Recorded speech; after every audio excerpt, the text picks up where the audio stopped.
하나님께서 여호수아 세대에게 이렇게 말씀하셨습니다. 요단강을 건넜는데 하나님께서 할례를 행하라고 말씀하십니다. 요단강을 건너면 이제는 가나안 땅들이 막 있습니다. 무장한 군사들이 있는데 하나님께서 이렇게 말씀하십니다. 할례를 행하라고. 얼마나 무모해요. 정말 무모하잖아요. 쳐들어오면 다 죽는 거예요. 그 다음에 뭘 하는지 아십니까? 여호수아 5장에 보면 할례를 행하되, 할례를 행하라고 한 건 하나님께서 말씀하셨지만 이들이 자발적으로 6월절에 예배를 드리기 시작합니다. 이것이 캐나다 얘기고 오늘 참 휴일이잖아요. 하지만 사람들이 우리를 볼 때는 쟤는 즐길 줄 모르나 뭐 하는 거지 이렇게 볼 수 있을 것 같습니다. 하지만 미련해 보이지만 어눌해 보이지만 우리가 자발적으로 이곳에 왔다는 것은, 하나님을 예배해야 되는 것은, 하나님 이 일 가운데, 이 교회 가운데 모여진 우리 가운데 하나님 하실 일이 있다고 저는 믿습니다. 아멘. 그 다음에 하나님께서 이렇게 말씀하시죠. 6월절에 예배를 드렸는데 여호와의 군대장관이 딱 나타납니다. 그러니까 이스라엘 사람들은 아마 이렇게 생각했을 것 같아요. 우리가 하나님께 순종했더니, 또 우리가 하나님께 예배를 드렸더니, 여러분 생각해 보십시오. 예배를 드린다고 하는 것은 무장하지 않았어요. 남자들이 할례를 했고 이제는 더 나아가서 이제는 예배를 드리고 있습니다. 그 순간 가운데 무장한 사람이 쳐들어오면 다 죽는 거예요. 그런데 여호와의 군대장관이 나타난 거예요. 누가 칼을 뺀 사람이 나타났어요. 얼마나 놀랬겠습니까? 무장도 하지 않았는데. 그런데요, 이렇게 물어보니까 여호수아가 당신이 누구 편입니까? 라고 물어봐요. 근데 하나님께서 내가 네 편이다 하지 않습니다. 하나님 뭐라고 말씀하시냐면 이곳이 거룩한 곳이니 내 발에 신을 벗으라고 말씀하십니다. 제가 들었습니다. 저는 잘 밴쿠버에 대해서 몰라요. 이 길 건너면 동성애자들이 있는 곳이고 마약도 하는 곳이고 이곳이 즐비한 그런 곳이라고 제가 들었습니다. 그런데 그 땅도, 가나안 땅도요, 동성애와 음란함과 신전에서 창남들이 있었고 살아있는 아이를 제물로 드리는 그런 잔인한 나라였지만 하나님이 이렇게 말씀하세요. 그 땅은, 이 가나안 땅은 거룩한 땅이니 내 발에 신을 벗으라고 말씀하십니다. 그런지 아십니까? 하나님이 함께 하시는 땅이 거룩한 땅이 됩니다. 이 다운타운이 갈릴교회가 있기 때문에, 이 교회 땅들 하나님이 함께 하시기 때문에 이것이 거룩한 땅입니다. 선포했으면 좋겠습니다. 나에게 영광을 돌려드리겠습니다. 하나님께서 거룩한 것입니다. 하나님은 건설하게 내 무릎을 꿇고 우리 신의 벗고 하나님께 나아가겠습니다. 할렐루야. 우리가 하나 기억해야 될 사실이 있습니다. 하나님이 누구 편인가? 여호수아가 이렇게 질문했습니다. 당신 누구 편입니까? 그런데요, 하나님은 대답지 않았어요. 이 말씀을 나누려고 한 건 아닌데 나중에 기생 라합이 구원을 받고 아간의 집안이 멸망할 중에 우리가 알 수 있는 건 뭐냐면, 하나님은 당연히 우리 편이 아니라 하나님은 믿는 자의 편인 것입니다. 아멘. 이것이 거룩한 땅이고 하나님이 이 교회를 통해 우리 한 사람 한 사람이 성전이라고 말씀하셨는데, 하나님이 성령님이 거하시는 전이라고 말씀하셨는데, 한 사람 한 사람이 걸어가는 그것이 거룩한 땅이지만 하나님이 우리와 함께 하실 때 거룩한 땅이 될 수 있는 것입니다. 아멘. 그런 소망을 우리가 좀 품었으면 좋겠습니다. 죄송합니다. 옷을 좀 벗어드리겠습니다. 제가 기도하면서 너무 이 교회가 좋은 건요, 저 옆에 목사님이 계시기 때문에 너무 좋아요. 그냥 목사님이 계신 것만 해도 너무나 좋습니다. 저희가 같이 코스타에서 예배드리면서 소원했어요. 믿음의 선배님들이 계신데 예수님께서 시작된 릴레이 경주가 있지 않겠습니까? 예수님께서 외롭고 힘드셨지만 그 십자가의 죽음 앞에서도 홀로, 여러분 생각해 보시죠. 예수님이 기적과 이적을 베푸실 때 그 수많은 사람들이 모였지만 예수님이 홀로 십자가의 길을 걸어가실 때 제자들은 비롯한 그렇게 무리들이 예수님을 이제는 등을 돌렸지만 예수님이 홀로 그 길을 걸어가시고 십자가에 죽으시고 부활하신 후에 제자들이 그 순교자의 바톤을 받지 않았습니다. 또 예수 그리스도의 제자들이 그 예수 그리스도의 사랑을 인격적으로 체험하고 죽음 앞에서도 타협하지 않고 그 걸음을 걸어가 또 많은 선지자들이, 또 선교사님들이, 목사님, 또 기업 목사님, 또 목사님의 아버님, 그런 길을 걸어가셔서 우리가 있는데, 이제 우리가 하나님이 이 시대적으로 우리에게 무엇을 요구하시는가 우리가 같이 좀 깊이 배웠으면 좋겠습니다. 그 마음을 같이 나누고 싶습니다. 여호수아 1장에 이런 말씀이 있습니다. 여호수아 1장 이렇게 시작합니다. 그 당시의 말씀의 배경은요, 모세가 죽은 지 한 달 정도 지났을 때입니다. 여러분 한번 생각해 보십시오. 자기의 부모의 세대와 친척들과 모든 가족들이 한순간에 다 죽었어요. 남아있는 것이 없는 것입니다. 한 달 정도 됐다면 얼마나 슬픔 가운데 있겠습니까? 여러분, 이 다음 세대가 저는 우리 유학생들이라고 생각합니다. 믿음의 선배들이 약속을 의지하여 그 길을 걸어갔다면, 이제 여호수아의 세대는 우리 다음 세대들이 하는 일은 그 약속의 땅 가운데 들어가는 일이라고 저는 믿습니다. 네. 근데 여호수아가 너무나 두려운 거죠. 근데 여호수아 1장 1절 첫 마디가 이렇게 시작합니다. 여호와의 종 모세라는 표현입니다. 제가 이 표현을 읽다가 제 가슴이 너무나 떨리는 걸 제가 느꼈어요.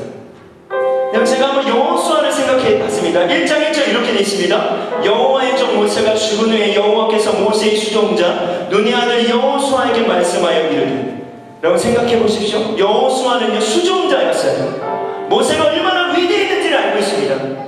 너무나 귀한 교회, 조영태 목사님, 또 우리 김우식 한 분 한 분이 너무나 귀한데, 저희들이 다음 세대들이 생각할 때는요 자식이 안 생기는 거예요. 우리가 이렇게 신앙을 지킬 수 있을까? 우리가 이렇게 삶을 살 수 있을까? 여호수아도 마찬가지입니다. 왜요? 눈의 아들 여호수아는 모세의 수종자였거든요. 홍해가 갈랐을 때도 옆에 있었습니다. 수많은 기적의 현장 가운데 그곳에 있었어요. 그가 얼마나 위대한 리더자인지를 알고 있었습니다. 근데 그들이 한꺼번에 죽어요. 근데 하나님의 첫 번째 음성이 뭐냐면 여호와의 종 모세입니다. 모세가 대단한 것이 아니다. 그도 나의 종이었을 뿐이다. 아멘. 그리고 하나님이 연이어서 이렇게 말씀하십니다. 내가 모세와 함께 있었던 것 같이 너와 함께 있을 것이다. 두려워하지 말아라. 놀라지 말아라. 너희 평생에 너희에게 당할 자가 없으리니 내가 모세와 함께 있었던 것 같이 너와 함께 있을 것이다. 이것이 하나님의 뜻입니다. 또 하나님이 이렇게 말씀하십니다. 약속에 대해서 말씀하시죠. 1장부터 쭉 보시면 여기서부터 여기까지가 약속이다. 하나님 뭐라고 말씀하시냐면 기적을 보여주시지 않습니다. 우리 다음 세대들의 특징은 뭐냐면요, 뭔가 해프닝이 일어나는 겁니다.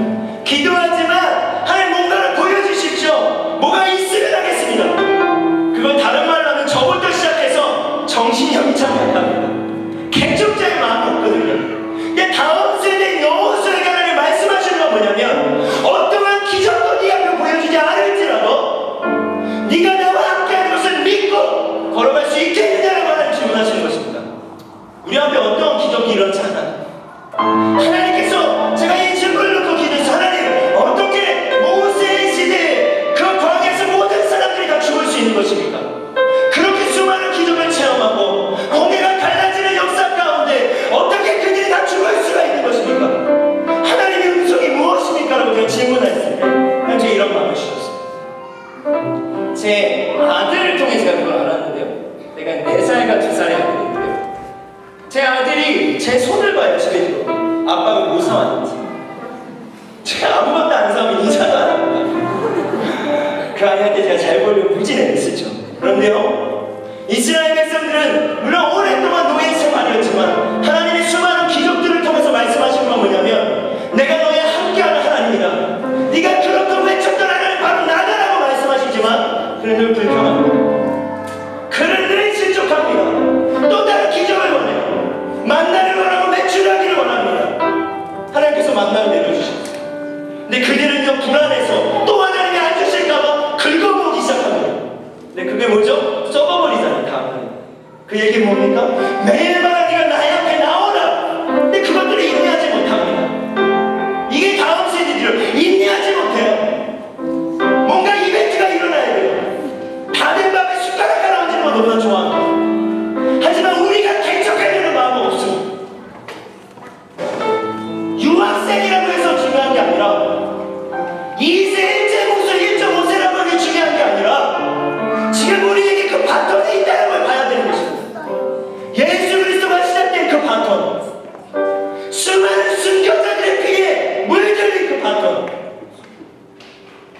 그걸 봤습니다. 하나님, 우리 앞에 어떤 기적을 보여주시지 않아도 여러분의 삶 가운데 우리가 하나님을 아버지라고 부를 수 있는 것이 얼마나 기적입니까? 아멘. 여러분의 개개인의 삶 가운데 하나님이 공급하시고 하나님이 채우실 수많은 역사들이 있지 않습니까? 이제는 우리가 하나님께 이렇게 나아갔으면 좋겠어요. 하나님, 내가 피 묻은 십자가를 내가 축복받고 내가 결혼 잘하고 좋은 직장에 가는 그런 싸구려로 바꾸지 않겠습니다. 주님의 십자가는 그렇게 싸구려가 아닌 것입니다. 주님의 십자가는 그렇게 싸구려가 아닌 것입니다. 주님, 내가 구하는 그것이 없다 한들, 내가 구하는 것이 이루어지지 않아도 내가 그 길을 걸어가겠습니다. 그 길을 걸어가겠습니다. 네, 그 길을 걸어가겠습니다. 네. 이것이 하나님이 여호수아에게 말씀하신 말씀입니다. 여호수아는 이제 여정을 떠납니다. 그 앞에 요단강에는 엄청난 범람하를 갈았습니다. 추수때여서 물이 너무나 범람합니다. 홍해와는 비교할 수 없어요. 근데 강하고 담대합니다. 네, 밟으면 갈라지겠다고 말씀하셨거든요. 여러분 잘 보십시오. 이게 바뀌어진 하나님의 패러다임입니다. 이제 우리에게 좀 이런 약속이 있었으면 좋겠습니다. 아멘. 우리 청년이잖아요. 아멘. 우리 조영대 목사님도 청년이십니다. 아멘. 우리 김은식 담임 목사님도 그렇지 않습니까? 아멘. 이제 우리 좀 따라가야 되지 않겠어요? 그런 범람한 요단강이라 할지라도 주님이 이렇게 말씀하셨어요. 내가 먼저 가를 거라고 말씀하시지 않습니다. 내가 너와 함께함을 믿고 이 발바닥으로 밟으면 갈라질 거라고 말씀합니다. 우리에게 필요한 도전이 이거라고 생각합니다. 여러분의 삶과 여러분의 개인적인 일을 저는 알 수 없지만 분명한 것은, 하나님의 요구하시는 것은 너가 나와 함께함을 믿고 걸어갈 수 있겠니? 행전할 수 있겠니? 걸음을 걸을 수 있겠니? 오늘 한 자매하고 이야기하다가 제가 이렇게 편지를 써줬어요. 자매에게 주신 비전을 놓치지 않았으면 좋겠어요. 그 걸음걸음을 놓치지 않았으면 좋겠어요. 사도들의 걸음걸음이 사도행전이라면, 우리 선배 목사님들의 걸음걸음이 목회자의 행전이라면, 사도행전이 28장까지 나와요. 우리가 이제 그 바톤을 받았어. 주님, 우리가 29장을 써내려가겠습니다. 어떠한 일이 있어도 우리의 걸음 멈추지 않겠습니다. 함께 이렇게 나아갔으면 좋겠습니다. 네? 엘리야가 이렇게 이야기합니다. 아합 앞에서 열왕기상 17장에 보이는 말씀이 있습니다. 엘리야가 갈멜산에서 바울과 아세라시를 섬기는 그 이방신들을 나오라고 이야기해요. 그리고 엘리야는 이스라엘 모든 백성들에게 나가서 이렇게 이야기합니다. 그 이스라엘 백성들은 하나님에 대해서 알았어요. 우리처럼 예배도 했습니다. 근데 단 하나님을 믿긴 믿지만 내 필요도 필요하다는 거예요. 아이도 잘 내야 되겠고 먹는 것도 잘 먹어야 되니까 하나님을 믿긴 믿고 알긴 하지만 한쪽 발은 바알신과 아세라신을 섬겼던 것입니다. 그래서 뭐라고 엘리야가 이야기하냐면 이렇게 이야기합니다. 야, 너가 하나님을 선택하든지 바알을 선택하든지 이제는 하나님을 선택하라고 이야기해요. 근데 이스라엘 백성들이 여기 반응하지 않습니다. 엘리야 혼자 했어요. 그렇지만 엘리야는요, 아합에게 선포합니다. 좋다, 갈멜산. 여러분 갈멜산이 뭔지 아십니까? 다운타운과 같은 곳입니다. 그 당시에 바알 신전이 있었던 곳입니다. 음란한 곳이었습니다. 타락의 지거지였습니다. 그런데요, 엘리야가 이렇게 갈멜산에서 보자. 다름 안 하면 이 교회와 같은 홈그라운드에서 만나자. 대결이 붙는 거죠. 근데 바알신을 섬기는 자들이 이 사회인들이 이제 하나님께 자기들의 신의 이름으로 제사를 드리기 시작합니다. 아무런 역사가 일어나지 않아요. 엘리야가 뭐라고 이야기하냐면, 야, 너네 신 죽었어? 좀 더 해봐. 그 다음에 뭐라고 있는지 아십니까? 자학하기 시작합니다. 아무 일이 일어나지. 여러분 요즘에 미디어가 그렇습니다. 더 선전적이고 더 폭력적이지 않으면 여러분 보지 않아요. 제가 한국에서 연예인들하고 이야기할 기회들이 있고 또 방송 관계자들과 함께 하는 일들이 있는데 뭐라고 이야기하냐면 크리스찬 연예인들이 미쳐간대요. 여러분 생각해보시죠. 영화의 한 장면 가운데 자살하는 씬을 해야 된다면 실제 자살하는 것처럼 해야 되잖아요. 수백 번 수만 번 그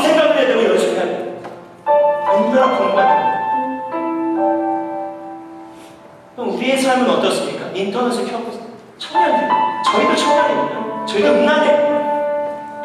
하나님이 다 아시죠. 선정적인 건 눈이 좋아. 또 이 거리는 어떻습니까? 근데 엘리야는 이렇게 이야기합니다. 답변. 그래, 너희들의 신이 있다면 한번 해봐라. 하늘은 요새 일어났죠. 다음에 엘리야가 딱 나타납니다. 모든 이스라엘 백성들을 모읍니다. 너네 한번 봐봐. 하나님이 살아계신지 살아계시지 않는지 한번 봐봐. 아브라함의 하나님, 이삭의 하나님, 야곱의 하나님의 이름을 선포합니다. 만군의 주 여호와의 이름을 선포합니다. 그럼 뭘 하는 줄 아십니까? 제단에 불을 붙이기 시작합니다. 사람들이 다 그걸 보는 거예요. 이렇게 이야기하겠죠. 야, 너무 무모하지 않냐? 이 제단에 불이 내려져야 되는데 왜 물을 뿌려? 보여줘요. 그러고 나서 하나님의 입을 부른 거예요. 엘리야의 그 제단 위에 하나님의 불이 임합니다. 중요한 것은 엘리야의 제단에 불이 임한 것은 내가 하나님을 선택할까, 바알을 선택할까, 아세라세를 선택할까 결정하지 못했던 그들이 떨어지는 그 불을 보고 반응하기 시작합니다. 그리고 그들이 뭐라고 고백하는지 아십니까? 여호와만이, 하나님만이 여러 신 중에 하나가 아니라 유일하신 유일신이구나. 하나님만이 정말 유일하신 여호와구나. 그리고 그걸 방황하고 선택하지 못했던 그 이스라엘 백성들이 일어나기 시작합니다. 전 이것이 무브먼트라고 생각합니다. 누구 한 사람의 엘리야가 필요한 거예요. 그것이 여러분 한 사람 한 사람이었으면 좋겠습니다. 여러분 정말 하나님이 살아계시면 믿으십니까? 아니 그냥 말고 정말. 아멘. 아멘. 살아계시죠? 그렇다면 우리는 할 수 있는. 그렇다면 할 수 있어요. 하나님께서 학개서에 이렇게 말씀하십니다. 학개서에는요 1장과 2장에 보면 이런 말씀이 있습니다. 학개서의 배경은 그렇습니다. 이스라엘이 이제 포로로 끌려갔어요. 예루살렘 성전이 회파되고 포로로 끌려간 후에 약 70년 정도가 흘렀습니다. 다시 말하면 예루살렘 성전이 회파된 지 한 70년 정도가 흘렀습니다. 근데 하나님이 학개 선지자를 통해 이렇게 말씀하십니다. 성전을 재건하라. 네요. 여러분 학개서 1장을 보시면 이스라엘 백성들이 뭐라고 반응하냐면 네, 우리 아직 성전을 건축할 때가 되지 않았어요. 살기 바쁘거든요. 여러분 보세요. 무너진 성벽과 무너진 터예요. 이제 포로기에서 귀환해서 삶을 꾸려야 된다는 거예요. 성전질 시간이 어디 있어요? 여러분 성전은 두 가지의 성전을 의미합니다. 보이는 성전도 성전이지만 우리 마음도 성전이죠. 난 유학생인데요. 제가 잠깐 유학생을 해봐서 합니다. 내가 유학생인데 나는 뭐 영어 해야 되는데 뭐 해야 되는데 돈 벌어야 되는데 매달 렌트비 낼 게 얼마 되는지 우리가 핑계할 수 있어요. 이스라엘 백성이 하나님께 그렇게 이야기했지만 하나님 이스라엘 백성에게 학개를 통해서 말씀하신 이스라엘 백성이 반응하지 않습니다. 반응하지 않습니다. 하나님이 한 번 더 말씀하십니다. 만군의 여호와가 말하노니 너희는 자기의 좀 주변을 살펴보라. 그런데 참 재밌습니다. 주변을 살펴보라고 말씀하신 다음에 뭐라고 말씀이 나오냐면 너희가 많이 꾸릴지라도 수확이 적으면 먹을지라도 배부르지 못하며 마실지라도 흡족하지 못하며 입어도 따뜻하지 못하며 일꾼이 삭슬 받아도 그것을 구멍 뚫린 전대에 넣이니 그런데도 말하지 않으니까 다시 한번 말씀하세요. 다시 한번 말씀하세요. 성전을 재건. 그런데요 뭐라고 하나님이 또 말씀하시냐면 너희가 많은 것을 팔았으나 도리어 적었고 너희가 그것을 집으로 가져갔으나 내가 불어버렸느니라. 나 만군의 여호와가 말하노니 이것은 무슨 까닭이냐? 내 집은 황폐하였는데 너희는 각각 자기 집을 지키기 위하여 빨랐습니다. 그러므로 너희로 말미암아 하늘은 이슬을 그쳤고 땅은 산물을 그쳤으며 내가 이 땅과 산과 곡물과 세포도와 기름과 땅의 모든 소산과 사람과 가축과 손으로 수고하는 모든 일에 한재를 지게 하리라. 제 말씀보다 어떤 걸 느꼈냐면 주변을 보니까요 이 주변처럼 마약과 동성애와 타락함과 음란. 그런데요 그들의 죄 때문에 그렇게 된 것이 아니라 지금 하나님 뭐라고 말씀하셨습니까? 너희로 말미암아 하늘은 이슬을 그쳤고 땅은 사물을 그쳤습니다. 다시 말하면 이사야서에 이런 말씀이 있습니다. 이사야 60장에 이런 말씀이 있습니다. 일어나라 빛을 발하라 이는 내 빛이 내게 임하였느니라. 여호와의 영광이 내 위에 임하였느니라. 그 다음에 말씀이 뭐냐면 보라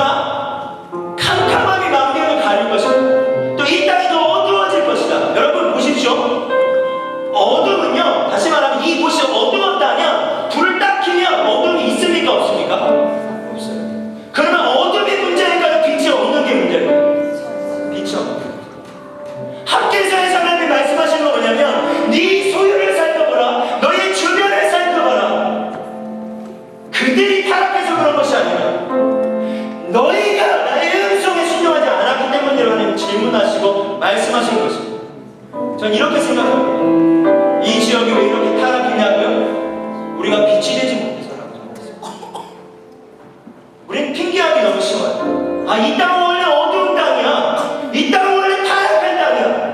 여러분, 빛이 비춰지면 어둠은 없어지는 것입니다. 아멘? 더 감사한 건 뭔지 아십니까? 어두울수록 빛이 잘 보인다는 것입니다. 어두움이 문제가 아니라 우리 안에 빛이 없는 것이 문제인 줄 저는 믿습니다. 이것이 우리의 문제라고. 계속해도 말을 듣지 않아요, 이스라엘 백성들이. 그런데요, 하나님이 이렇게 말씀하세요. 다시 한번. 그때 여호와의 사자 학개가 여호와의 위임을 받아 백성의 말하에 이르되 여호와가 말하노니 내가 너희와 함께한다. 그렇게 할 수 없다고 생각했던 이스라엘 백성들이요, 하나님께서 내가 너희와 함께한다라고 말씀하시니까 그들의 마음에 움직임이 있습니다. 그럼 우리가 그 어둠을 바라볼 때 하나님, 우리가 이걸 감당할 수 없어요. 우리의 그런 능력이 없어요. 근데 여러분, 아까 하나님이 함께 하심을 믿는다고 하셨죠. 아멘? 여러분이 고백하는 하나님이 어떤 하나님이십니까? 어떤 하나님이세요? 그분이 우리와 함께 하신답니다. 그런데요, 제가 한번 고민을 했어요. 이 말씀을 읽어가면서 왜 이스라엘 백성들이 성전을 건축하지 못했을까? 찾고 싶었어요, 그 마음. 근데 제가 보니까 한 70년 정도가 흘렀잖아요. 그러면 화려한 예루살렘 성전을 본 자들이 있습니다. 들었어요. 그 성전이 얼마나 화려하고 광대했는지. 그러니까 이스라엘 백성들은 우리는 할 수 없다는 거예요. 그런 예루살렘 성전, 그게 뭐예요? 솔로몬의 성전이잖아요. 우리가 그런 아름다운 일을, 놀라운 일들을, 그런 믿음의 선배님들과 같은 일을 우리는 할 수 없다고 이야기하는 것입니다. 왜요? 우리는 그런 능력이 안 돼요. 근데 하나님이 이렇게 말씀하십니다. 1장 8절에 이렇게 말씀하세요. 너희는 산에 올라가서 나무를 가져다가 성전을 건축하라. 그리하면 내가 그것으로 말미암아 기뻐하고 또 영광을 얻으리라. 여호와가 말씀하십니다. 하나님의 핑계할 수 없는 말씀을 하세요. 뭐요? 화려한 성전을 하나님이 원하시는 것이 아니라 하나님이 그토록 원하시는 것은 나무를 가져다가 하며, 여러분, 산에 올라가면 나무 있어요. 아멘? 어린아이가 할 수 있습니다. 누구도 할 수 있는, 정말 하나님이 원하시는 성전은요, 솔로몬의 성전과 모세의 그 처음에